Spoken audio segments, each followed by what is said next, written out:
India peaceful గా చెప్తున్న మాటలు మడతేసి కూర్చొని వినాలని మాడుతున్నారు కదా. రేపు పొద్దున ఒక ఆఫ్రికన్ అమెరికన్ గ్రూప్, ఒక హిస్పానిక్ గ్రూప్ న్యూఢిల్లీలో టెంట్ వేసుకొని కూర్చొని ఫ్లాగులు పట్టుకొని మాకు అరిజోనాని సెపరేట్ చేసేయండి, మాకు సెపరేట్ దేశం కావాలి, బ్లాక్ నేషన్ మాకు కావాలని ఆఫ్రికన్ అమెరికన్స్ అన్నా, ఏషియన్ నేషన్ కావాలని హిస్పానిక్స్ అన్నా మీరు ఊరుకుంటారా? ఇండియా మీద ఇండియాని క్వశ్చన్ చేయరు, ఇండియా మీద శాంక్షన్ చేయరు, ఈ పంచాయతీని తీసుకెళ్లి యూఎన్ లో పెట్టరా? మీరు మిమ్మల్ని అడుగుతున్నారు. ఇండియాలో 140 కోట్లు ఉన్నారు. ఈ శాంపుల్ సెట్ డివిజన్ కూడా అలాగే అవుతుంది అనుకుంటాం కదా. కాదు, ప్రతి దేశానికి యావరేజ్ గా ఒక 1000 మంది శాంపుల్ సెట్ ఉంటారు. మనది ఎంత multi cultural multi divorce country మంది. మీరు 1000 మందిని తీసుకుంటేనే అన్ని కల్చర్స్ రిప్రజెంటేషన్ అందులో ఉండదు. ఇది చాలా పెద్ద లూప్ హోల్ ఇది. ప్లస్ ఎవరు హ్యాపీనెస్ ని ఎలా పర్సీవ్ చేస్తారనేది చాలా వేరియబుల్ థింగ్ అది. సరే, దాన్ని కూడా పక్కన పెడదాం. పాయింట్ నెంబర్ 3, హిందీలో రంగ్ దే బసంతి అనే సినిమా ఉంటుంది. ఆన్సాంబుల్ కాస్ట్ సినిమా అది. చాలా మంది హీరోలు ఉంటారు. అందులో one of the actor Madhavan. ఆయన పైలట్ సినిమాలో అందరితో కలిపి డిన్నర్ చేస్తూ ఆయన మాట అంటారు, కోయి భీ దేశ్ పర్ఫెక్ట్ నహీ హోతే, ఉసే బెహతర్ బనానా పడతా హై. దాని అర్థం చాలా సింపుల్. ఏ దేశం అయినా దాని అంతటా అదే పర్ఫెక్ట్ గా ఉండదు, దాన్ని మనం సిటిజన్స్ పర్ఫెక్ట్ చేయాలి అని. ఇది నేను ఎందుకు చెప్పినంటే దానికి వెరీ స్ట్రాంగ్ రీజన్ ఉంది. రీసెంట్ గా 2 రిపోర్ట్స్ రిలీజ్ అయినాయి. ఒకటి యుఎన్ రిలీజ్ చేస్తే వరల్డ్ హ్యాపీనెస్ ఇండెక్స్ అని, అంటే ప్రపంచంలో ఉండే కంట్రీస్ అన్నిట్లో ఏ కంట్రీ మోస్ట్ హ్యాపీగా ఉంది, ఏ కంట్రీలో జనాలు లీస్ట్ హ్యాపీగా ఉన్నారు అని. నంబర్ 1 లో అది ఫిన్లాండ్ అనే కంట్రీతో స్టార్ట్ అయ్యి ఆఫ్ఘనిస్తాన్ వరకు వచ్చింది. అందులో మన ఇండియాకి వాళ్ళు ఇచ్చిన నంబర్ ఇస్ 118. మనకన్నా పైన ఇరాన్ ఉంది, ఇరాక్ ఉంది, గాజా ఉంది, ఇజ్రాయెల్ ఉంది. అంతెందుకు పాకిస్తాన్ మన పైన పెట్టారు. అంటే మన భారతదేశంగానే ఎక్కువగా ఏ దేశాల్లో అయితే యుద్ధాలు జరుగుతున్నాయో, ఇన్సర్జెన్సీలు నడుస్తున్నాయో, పాకిస్తాన్ లాంటి దేశం. మొన్న బలూచిస్తాన్ జాఫర్ ఎక్స్ప్రెస్ లో ఏం జరిగిందో మనం అందరం చూసాం. ఏ ప్రావిన్స్ ఎప్పుడు బ్రేక్ అవుతుందో ఎవరికి తెలియదు. రీసెంట్ గా పిఓకేలో అవమీ లీగ్ అనుకుంటా వాళ్ళు పెద్ద వార్నింగ్ ఇచ్చారు వాళ్ళు పాకిస్తాన్ గవర్నమెంట్ కి. మీరు కానీ మేము చెప్పింది చేయకపోతే మొన్న జాఫర్ ఎక్స్ప్రెస్ లో శవాలైనా దొరికాయి, మాతో పెట్టుకుంటే అవి కూడా దొరకవని గవర్నమెంట్ తో బేషరతుగా చెప్తున్నారు. అక్కడ జనాలు భయభ్రాంతులతో బ్రతుకుతున్నారు. అలాంటి దేశానికి మీరు ఇచ్చే ర్యాంక్ 109, ఇండియాకి 118. ఇది చిన్న శాంపిల్ మాత్రమే. దీని గురించి మొత్తం ఎక్స్పోజ్ చేసే వీడియోలో మనం మాట్లాడదాం. ఇన్ఫాక్ట్ చాలా న్యూస్ ఆర్టికల్స్ కూడా వస్తున్నాయి. అంటే జనాలు హ్యాపీగా ఉండాలంటే యుద్ధాలు జరగాలన్నమాట అని. మీరు పైన చూస్తే లెబనాన్, కింద చూస్తే ఏమైనా, లెఫ్ట్ లో చూస్తే గాజా, రైట్ లో చూస్తే ఇరాన్. ఇలా కొట్టుమిట్టాడుతున్న ఇజ్రాయెల్ కి మీరు ఇచ్చే ర్యాంకింగ్ 8. ఇజ్రాయెల్ చాలా బలంగా ఉంది, వాళ్ళ ఏజెన్సీస్ కూడా చాలా షార్ప్ గా ఉన్నారు, చాలా గట్టిగా పోరాడే స్పిరిట్ లో ఉంది. కానీ హ్యాపీనెస్ ఇండెక్స్ 8, యుఎస్ 24, చైనా 60. ఏది ఎక్కడ అర్థం అవ్వకుండా అర్థవంతంగా ఉంది. సరే, దీన్ని కాసేపు పక్కన పెడదాం. యుఎస్ నుంచి ఇంకో లిస్ట్ రిలీజ్ అయింది. ఇదే టూ మచ్ అనుకుంటే అది ఇంకా టూ మచ్.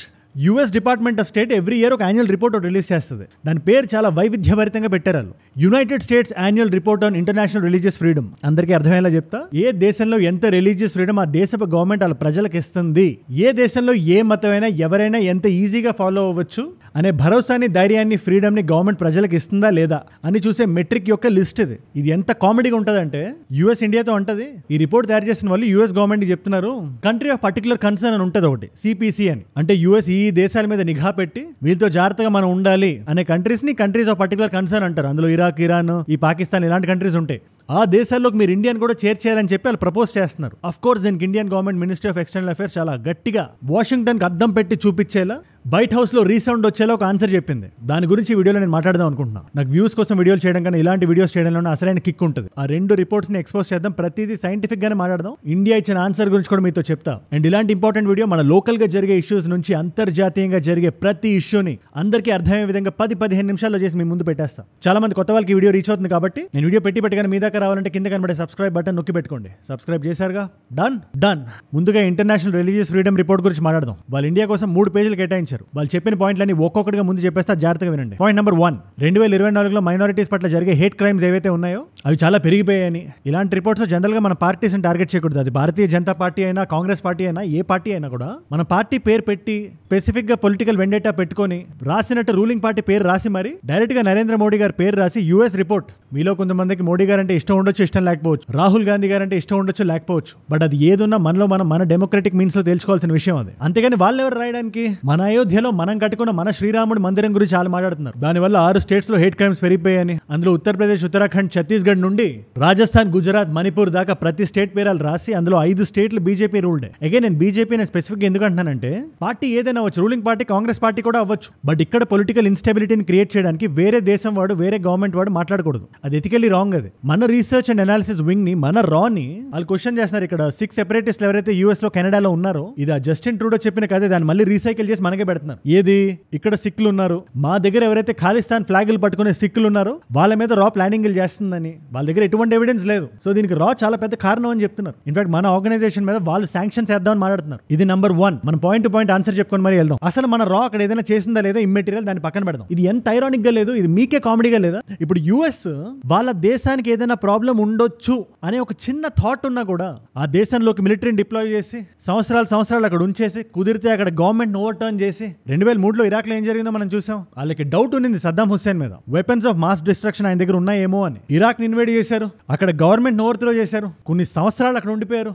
1,00,000కి పైగా సివిలియన్ డెత్స్ ఉన్నాయి అక్కడ. ఇది జస్ట్ చిన్న ఎగ్జాంపుల్ అంతే. ఆఫ్ఘనిస్తాన్ లో 2001లో ఏం జరిగింది, 2011లో లిబియాలో, ఇరాన్, ఇలా మిడిల్ ఈస్టర్న్ కంట్రీస్ లో వాళ్ళు ఏం చేశారు? అలా చేయడం తప్ప రైట్? అది ఇమ్మెటీరియల్. మీ దేశ భద్రతకు భంగం కలిగితే మీరు నిలబడ్డారా లేదా? మా దేశాన్ని ముక్కలు చేయాలనే సెపరేటిస్టులకు మీరు ఆశ్రయం ఎలా ఇస్తారు? మీరు కొన్ని సంవత్సరాలుగా కాదు, కొన్ని దశాబ్దాలుగా పెట్టుకున్నారు. ఇది ఇవాల్టి కథ కాదు. కోమగాట మారు టైంలో నుంచి ఎక్స్పోర్ట్ అవుతున్నారు ఖాళిస్తానీ సెపరేటిస్ట్. నేను అందరూ సిక్ సోదరులు అనట్లేదు. వాళ్ళు మన దేశానికి చేసిన కాంట్రిబ్యూషన్, మన మిలిటరీకి చేసిన కాంట్రిబ్యూషన్ అంతా ఇంత కాదు. బట్ ఎవరైతే దేశాన్ని చీల్చాలనుకుంటున్నారో వాళ్ళ గురించి మాత్రమే మాట్లాడుతున్నా. వాళ్ళకి మీరు ఆశ్రయం ఇచ్చి దశాబ్దాల తరబడి ఉంచేసి, కెనడా అయితే వాళ్ళ పార్లమెంట్ లో సీట్లు ఇచ్చి, వాళ్ళ గొంతుకు ఒక వెయిట్ ఇచ్చి ఇవాళ ఇక్కడ దాకా తీసుకొచ్చారు. ఇదే మీకు జరిగితే మీరు ఎలా ఫీల్ అవుతారు? ఇవాళ మీ రిపోర్ట్లో మీరు రాస్తున్నారే ఇండియా ఖాళిస్తానీ సెపరేటిస్ట్ మీద ఇంటాలరెంట్ గా ఉంది, ఇండియా పీస్ఫుల్ గా చెప్తున్న మాటలు మడతేసి కూర్చొని వినాలని మాట్లాడుతున్నారు కదా. రేపు పొద్దున ఒక ఆఫ్రికన్ అమెరికన్ గ్రూప్, ఒక హిస్పానిక్ గ్రూప్ న్యూఢిల్లీలో టెంట్ వేసుకొని కూర్చొని ఫ్లాగులు పట్టుకొని మాకు అరిజోనాని సెపరేట్ చేసేయండి, మాకు సెపరేట్ దేశం కావాలి, బ్లాక్ నేషన్ మాకు కావాలని ఆఫ్రికన్ అమెరికన్స్ అన్నా, ఏషియన్ నేషన్ కావాలని హిస్పానిక్స్ అన్నా మీరు ఊరుకుంటారా? ఇండియా మీద ఇండియాని క్వశ్చన్ చేయరు, ఇండియా మీద శాంక్షన్ చేయరు, ఈ పంచాయతీని తీసుకెళ్లి యూఎన్ లో పెట్టరా? మీరు మిమ్మల్ని అడుగుతున్నా. మరి ఇండియా పట్ల ఎన్ని కాన్స్పిరసీలు జరుగుతున్నప్పుడు ఎందుకు ఆ వివక్ష? Straight question. తర్వాత ఇదే రిపోర్ట్ యూఎస్ గవర్నమెంట్ కి రికమెండేషన్ ఇస్తుంది, మీరు MQ-9B డ్రోన్స్ ఇండియాకి అమ్మొద్దు, ఇండియాతో ఆర్టిలరీ వ్యాపార సంబంధాలు పెట్టుకోవద్దు అంటున్నారే. ఇండియాని కంట్రీ ఆఫ్ పర్టికులర్ కన్సర్న్ అని చెప్పి పాకిస్తాన్ పక్కన నిలబెడదామని చూస్తున్నారు ప్రపంచం ముందు. ఏదైనా సెన్స్ ఉందా స్టేట్మెంట్లో? కంట్రీ ఆఫ్ పర్టికులర్ కన్సర్న్ అంట. ఇది నేను చెప్పడం కాదు, ఇండియానే చాలా ధీటైన సమాధానం చెప్పింది. మినిస్ట్రీ ఆఫ్ ఎక్స్టర్నల్ అఫైర్స్ నుంచి ఒక స్టేట్మెంట్ వచ్చింది. మీరు ఐసోలేటెడ్ ఇన్సిడెంట్స్ ని ఫ్రంట్ లైన్ లో పెట్టి ఇండియాకి బ్యాడ్ నేమ్ ఇచ్చే ప్రయత్నాలు చేస్తున్నారు. మీకు జెన్యూన్ రిలీజియస్ ఫ్రీడమే కావాలనుకుంటే మీ దేశం నుంచి మీరు ఫైట్ స్టార్ట్ చేయండి. ఇక్కడ ఇండియన్ పాలిటిక్స్ ని డీస్టెబిలైజ్ చేద్దాం అనే థాట్ తప్పితే మాకు ఇక్కడ ఏం కనబట్లేదు. మీ దేశంలో హేట్ క్రైమ్స్ ఎంత పెరిగాయి? 2024లోనే యాంటీ ముస్లిం హేట్ క్రైమ్ 24% పెరిగింది, యాంటీ సెమిటిక్ క్రైమ్ 11%. అంటే పాలెస్టీనియన్ సపోర్టర్స్, గాజా సపోర్టర్స్ వీళ్ళందరూ ఉంటారు కదా, అక్కడుండే జ్యూస్ మీద, అక్కడుండే ఇజ్రాయలీస్ మీద ఇలా ప్రతాపం. ఏషియన్స్, హిస్పానిక్స్ మీద వివక్ష, ఆఫ్రికన్ అమెరికన్స్ మీద వివక్ష, మెక్సికన్స్ మీద వివక్ష. ఇన్ని వివక్షలు మీరు పెట్టుకొని మమ్మల్ని వివక్ష అంటారేంటి? ఇక్కడ ప్రాబ్లమ్సే లేవా అంటే ఉన్నాయి, కానీ దానికి సమాధానం మేము వెతుక్కుంటాం. 500 మాస్ షూటింగ్స్ జరిగినాయి US లో 2024లో. దాని గురించి చూసుకున్నారా మీరు? 2023-24 డేటా మీరు బయటికి తీయండి. యాంటీ సెమిటిక్ డిస్క్రిమినేషన్ కంప్లైంట్స్ 140% పెరిగాయి. మీకు 8,873 యాంటీ సెమిటిక్ క్రైమ్స్ జరిగాయి 2024లో. మీ దగ్గర డబ్బులు ఉన్నాయి, మీరు డెవలప్డ్ కంట్రీయే, బట్ మీ సిటిజన్స్ హ్యాపీగా ఉన్నారా లేదా అనేది డబ్బు ఒక్కటే చూడలేదు. హ్యాపీనెస్ అంటే గుర్తొచ్చింది కొంచెం. ఇప్పుడు హ్యాపీనెస్ స్కేల్ దగ్గరికి వద్దాం, మనం దాని గురించి మాట్లాడదాం. ప్రతి సంవత్సరం United Nations World Happiness Report బయటికి తెస్తుంది. వేరు దేశానికి వేరు ర్యాంకింగ్స్ ఇస్తుంటది. అండ్ ఇండియన్ నెంబర్ కన్సిస్టెంట్లీ పెద్ద నెంబర్ వస్తూ వచ్చింది. ఈ సంవత్సరం ఇండియాకి వచ్చిన నెంబర్ 118. మనకన్నా పైన యుక్రెయిన్ ఉంది, ఇరాన్ ఉంది, ఇరాక్ ఉంది, పాకిస్తాన్ కూడా ఉంది. చివరికి గట్టిగా మాడితే యుగాండా కింద పెట్టింది మనల్ని. చాలా మంది కన్ఫ్యూజన్ వస్తుంటుంది, నిజంగా ఆ కంట్రీస్తో కూడా పోలిస్తే మనం హ్యాపీగా లేవా అని చెప్పి. ముందుగా ఈ రిపోర్ట్ గురించి మనం తెలుసుకోవాలి. 7 వేరియబుల్స్ తీసుకుంటుంది. నంబర్ 1 జీడిపి పర్ క్యాపిటా, దేశపు జీడిపిని జనాలతో డివైడ్ చేసి ఇచ్చే నంబర్. ఇక్కడ ఇండియా కొంచెం వెనకబడి ఉంటుంది, పాపులేషన్ చాలా ఎక్కువ కాబట్టి. ఇన్ఫాక్ట్ జీడిపి పర్ క్యాపిటానే మనం చూస్తే ఇండియా 140th ప్లేస్ లో ఉంటుంది ఆ లిస్ట్ లో. ఇక్కడ చిత్రం ఏంటంటే పాకిస్తాన్ కూడా ఇండియా కిందే ఉంది. ఇక్కడ పాకిస్తాన్ జీడిపి పర్ క్యాపిటా కన్నా మనం డబుల్ ఉంటాం. రెండోది సోషల్ సపోర్ట్. మనం ఏదైనా పని చేయాలన్నా, ఏదైనా బిజినెస్ పెట్టాలన్నా, ఏదైనా పెళ్లి చేసుకోవాలన్నా, మనకు నచ్చిన విషయం ఏదైనా చేయాలంటే మన చుట్టూ ఉండే సోషల్ సపోర్ట్ మనకి ఎంతవరకు వస్తుంది అని. Number 3 healthy life expectancy. Number 4 freedom to make life choices, ముఖ్యంగా పెళ్లి, కెరియర్. నంబర్ 5 జెనరాసిటీ, ఇచ్చే గుణం మనలో ఎంత ఉంది అని. నంబర్ 6 పర్సెప్షన్స్ ఆఫ్ కరప్షన్, మన ప్రభుత్వాలు కరప్ట్ అని చెప్పి మనలో ఎంతమంది జనాలు నమ్ముతున్నారు అని. ఫైనల్ గా డిస్టోపియా. ఇది చాలా వేగ్ టర్మ్ ఇది, బట్ ఓవరాల్ గా మీకు ఐడియా వచ్చి ఉంటుంది కదా. ఇక్కడ నాకు 3 మేజర్ లూప్ హోల్స్ కనబడ్డాయి. Point number 1 GDP per capita తీసుకుందాం. పాకిస్తాన్ కన్నా ఇండియా డబుల్ ఉంది కదా, మరి దేన్ని బేస్ చేసుకుని ఇండియన్ పాకిస్తాన్ కన్నా కింద పెట్టారు మీరు? అంటే వేరే పాకిస్తాన్ లో ఇండియా కన్నా ఎక్కువ ఉన్నాయన్నా? అంటే పాకిస్తాన్ లో సోషల్ సపోర్ట్ ఎక్కువ ఉందా, లేదా లైఫ్ ఎక్స్పెక్టెన్సీ ఎక్కువ ఉందా, పొల్యూషన్ తక్కువ ఉందా, లేదా పెళ్లి చేసుకోవడంలో చాయిస్లు ఎక్కువ ఉన్నాయా? నాకు అర్థం కావట్లేదు. పాయింట్ నెంబర్ 2 వీళ్ళు రిలీజ్ చేసిన రిపోర్ట్లోనే ఒక సబ్ క్లాజ్ ఉంది. జనరల్ గా ఇలాంటి సర్వేలు కండక్ట్ చేసేటప్పుడు శాంపుల్ సైజ్ అని ఉంటుంది. అంటే ఇండియాలో జనాలతో మనం మాట్లాడాలంటే 140 కోట్ల జనాభా ఉంటే 140 కోట్లతో మనం మాట్లాడలేం కాబట్టి ఒక శాంపుల్ సెట్ ని వాళ్ళు ఆర్గనైజ్ చేసి వాళ్ళతో డైరెక్ట్ గా ఇంటరాక్ట్ అవ్వడం కానీ, ఫోన్ లో కానీ, లేకపోతే వీడియో కాల్ లో కానీ ఇంటరాక్ట్ అవుతారు. ఇది కండక్ట్ చేసే టీం గ్యాలప్ వరల్డ్ పోల్ అని ఉంటుంది. దీంట్లో సర్ప్రైజ్ లేవు. ఈ కంపెనీ, ఈ స్టార్ట్అప్ కూడా US బేస్డ్ ఫర్మే. సో వాళ్ళు కండక్ట్ చేస్తున్నప్పుడు 1,00,000 మందిని శాంపుల్ సెట్ లో వాళ్ళు తీసుకున్నారు. ఇక్కడ మీకు డౌట్ రావచ్చు, 140 కోట్లలో 1,00,000 అంటే ఫెయిర్ కదా, గుడ్ నంబర్ ఓన్లీ నో అని మీకు డౌట్ రావచ్చు. ఈ 1,00,000 మందిని వాళ్ళు తీసుకుంది ఒక దేశానికి కాదు, ప్రపంచం మొత్తంలో. అందులో ఇండియాలో ఎంతమంది తీసుకొని ఉంటారు? ఇప్పుడు ఒక దేశంలో చాలా తక్కువ జనాభా ఉంటుంది, 1 కోటి మందే ఉన్నారు అనుకుందాం. ఇండియాలో 140 కోట్లు ఉన్నారు. ఈ శాంపుల్ సెట్ డివిజన్ కూడా అలాగే అవుతుంది అనుకుంటున్నాం కదా? కాదు. ప్రతి దేశానికి యావరేజ్ గా 1000 మంది శాంపుల్ సెట్ ఉంటారు. మనది ఎంత multi cultural multi divorce country మంది. మీరు 1000 మందిని తీసుకుంటేనే అన్ని కల్చర్స్ రిప్రజెంటేషన్ అందులో ఉండదు. ఇది చాలా పెద్ద లూప్ హోల్ ఇది. ప్లస్ ఎవరు హ్యాపీనెస్ ని ఎలా పర్సీవ్ చేస్తారనేది చాలా వేరియబుల్ థింగ్ అది. సరే, దాన్ని కూడా పక్కన పెడదాం. పాయింట్ నెంబర్ 3, మీరు జీడిపిని ఇలాంటి లిస్ట్ లో యాడ్ చేసినప్పుడే బాగా డబ్బులుండే కంట్రీస్ కు ఎడ్జ్ ఉంటుంది. తద్వారా నంబరింగ్ లో చాలా డిఫరెన్స్ వచ్చేస్తుంది. సపోజ్ పెద్ద జీడిపి లేని దేశంలో బ్యూటిఫుల్ విజువల్స్ ఉండి, తినడానికి నిండా ఫుడ్ ఉండి, వాళ్ళు నిజంగానే ఆనందంగా ఉన్నా కూడా వాళ్ళ నంబర్ ఎక్కడో కింద ఉంటుంది. సో అది పాయింట్ ఇక్కడ. ఇది నేను ఎందుకు నొక్కి వక్క నుంచి చెప్తున్నానంటే, దీన్ని పట్టుకొని 2 రకాల వాళ్ళు జాయిన్ అవుతున్నారు. ఒక వర్గం వాళ్ళు చాలా నీరసం అయిపోతున్నారు, ఈ దేశంలో పుట్టినందుకు బాధపడుతున్నారు. అది కరెక్ట్ కాదు. అది మీరు మన సివిలైజేషనల్ ఐడెంటిటీని మర్చిపోకండి. మనకి స్వాతంత్రం వచ్చి 100 సంవత్సరాలు కూడా అవ్వలేదు. యూఎస్కి వచ్చి 200 సంవత్సరాలు దాటేస్తుంది. ధర్మం మీద పుట్టిన నేల ఇది. సనాతన ధర్మాన్ని నమ్ముకున్న నేల. ఎవరో ఏదో నంబరింగ్ ఇచ్చారని మీ లోపల ఉండే ఆత్మస్థైర్యాన్ని పోగొట్టుకోకండి. వీడియో బిగినింగ్ లో చెప్పినట్టే ఏ దేశం పర్ఫెక్ట్ కాదు, మన దేశం కూడా పర్ఫెక్ట్ కాదు. బట్ దాన్ని పర్ఫెక్ట్ చేసే బాధ్యత మన చేతిలోనే ఉంది. ఇకపోతే రెండో సెక్ట్ ఆఫ్ పీపుల్, మీరు పొలిటికల్ గా ఎటు సైడ్ అయినా లీన్ అవ్వండి, బట్ అల్టిమేట్లీ వేరే దేశాల వాళ్ళు అడ్వాంటేజ్ తీసుకునేది మన సెల్ఫ్ రెస్పెక్ట్ పైనే. అది మీరు గుర్తుపెట్టుకోవాలి. అంతేందుకు మీరు జీడిపి తీసేయండి, ఇంకో రిపోర్ట్ ఒకటి వచ్చింది, ఇప్సోస్ అని ఇంకో రిపోర్ట్ బయటకు వచ్చింది. అందులో జీడిపి ఉండదు. ఫ్రాన్స్ కండక్ట్ చేస్తుంది అది. Global market research and public opinion forum, ప్రపంచంలోనే one of the biggest. Gallup పక్కనే ఉంటుంది. అక్కడ నంబర్ 1 కంట్రీ ఏంటో తెలుసా? హ్యాపీనెస్ లో ఇండియా. వాళ్ళ మెట్రిక్స్ డిఫరెంట్, వాళ్ళ వేరియబుల్స్ డిఫరెంట్, కానీ వాళ్ళ శాంపుల్ సైజ్ 2200కి పైగా ఉంది. అందులో 1800 మందితో వాళ్ళు డైరెక్ట్ ఇంటర్వ్యూ తీసుకున్నారు, 400 మందితో ఆన్లైన్ ఇంటర్వ్యూ.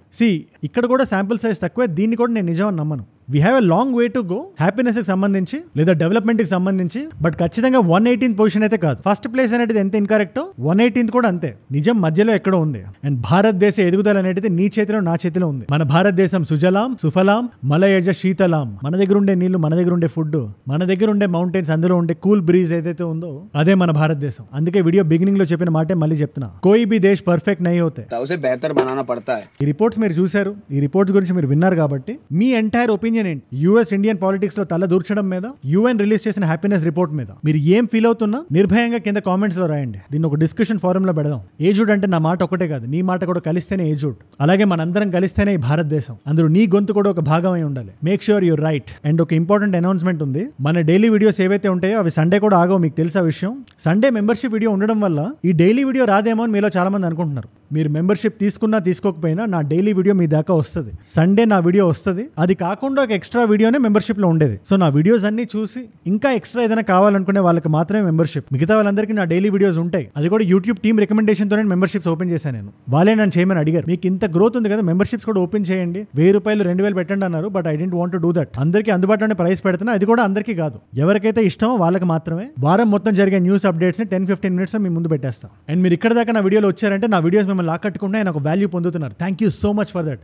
మీరు ఇస్తున్న ఈ వాచ్ టైం, మీ రిటెన్షన్ ఏదైతే ఉందో, నన్ను ఇలాగే వీడియోస్ కంటిన్యూ చేయడానికి ఏ రోజు ఆగకూడదు. ఆ promise is a promise. And quality videos మీ ముందు పెట్టాలి అనే దానికి నా ప్రేరణ, అనే దానికి నా ఇన్స్పిరేషన్ మీరే. మీరు ఇస్తున్న ఈ వాచ్ టైం, మీ రిటెన్షనే. వాచ్ టైం అంటే ఏంటది? నా వీడియోస్ లో మీరు ఎక్కువ టైం స్పెండ్ చేస్తున్నారనే కదా. మరి మీ టైంకి ఆ మాత్రం వాల్యూ ఇవ్వకపోతే ఎలా? సో కొత్తగా వచ్చిన వాళ్ళు ఈ పాయింట్ దాకా వచ్చుంటే మాత్రం ఖచ్చితంగా డైలీ వీడియోస్ మీరు చూస్తారు. మరి నేను పెట్టగానే మీ దాకా రావాలి కదా. కింద కనబడే సబ్స్క్రైబ్ బటన్ నొక్కి పెట్టుకోండి. సబ్స్క్రైబ్ చేశారుగా, డన్. అండ్ ఇలాంటి వీడియో ఐడియాస్ వచ్చి నాకు డైరెక్ట్ గా ఇద్దాం అనుకుంటే, నాతో ఇంటరాక్ట్ అవుదాం అనుకుంటే Instagram is the way to go. Ajay from ఏజుడ్ అని ఉంటుంది. అజయ్ ఫ్రమ్ ఏజుడ్. 1+ మిలియన్ ఫాలోవర్స్ ఉంటారు.